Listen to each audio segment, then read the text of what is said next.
सूर्य और वायु की कहानी। एक बार की बात है, एक दिन सूर्य और हवा में अचानक विवाद होने लगा। दोनों इस बात पर बहस करने लगे कि उन दोनों में सबसे अधिक शक्तिशाली कौन है। वायु बड़ी ही घमंडी और जिद्दी स्वभाव की थी। उसे अपनी शक्ति पर बड़ा ही गुरूर था। उसका मानना था कि वह अगर तेज गति से बहने लगे तो बड़े बड़े पेड़ों को उखाड़ सकती है। उसमें मौजूद आर्द्रता नदियों और झीलों के पानी को भी जमा सकती है। अपने इसी घमंड के चलते वायु ने सूर्य से बहस करते हुए कहा, मैं तुमसे ज़्यादा शक्तिशाली हूँ।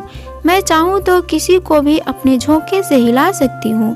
सूर्य ने हवा की बात मानने से इनकार कर दिया और कहा, बड़े ही शांत तरीके से कहा, देखो कभी भी अपने पर घमंड नहीं करना चाहिए।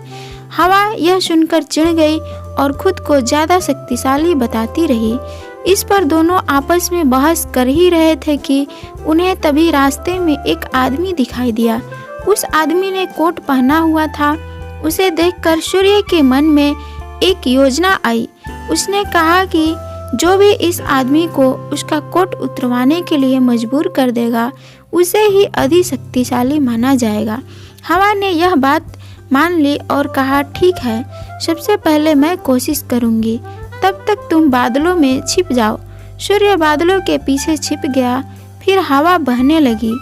वह धीमे धीमे बहने लगी, लेकिन उस आदमी ने अपना कोट नहीं उतारा। फिर वह तेजी से बहने लगी। हवा तेज होने की वजह से उस आदमी को ठंड लगने लगी और उसने अपने कोट से शरीर को अच्छे से लपेट लिया। बहुत देर तक ठंडी और तेज हवा बहती रही, लेकिन उस आदमी ने अपना कोट नहीं उतारा। अंत में हवा थक कर शांत हो गई। इसके बाद सूर्य की बारी आई। वह बादलों से बाहर निकला और हल्की धूप करके चमकने लगा। हल्की धूप होते ही उस व्यक्ति को ठंड के तापमान से थोड़ी राहत मिली, तो उसने अपना कोट ढीला कर दिया।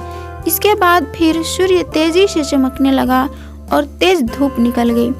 तेज धूप होते ही आदमी को गर्मी लगने लगी और उसने अपना कोट उतार दिया। जब हवा ने यह देखा तो वह खुद पर शर्मिंदा होने लगी और उसने सूर्य के सामने अपनी हार मान ली। इस तरह घमंडी वायु का अहंकार भी टूट गया। कहानी से सीख, खुद की योग्यता व ताकत पर कभी घमंड नहीं करना चाहिए, क्योंकि घमंड करने वालों की कभी जीत नहीं।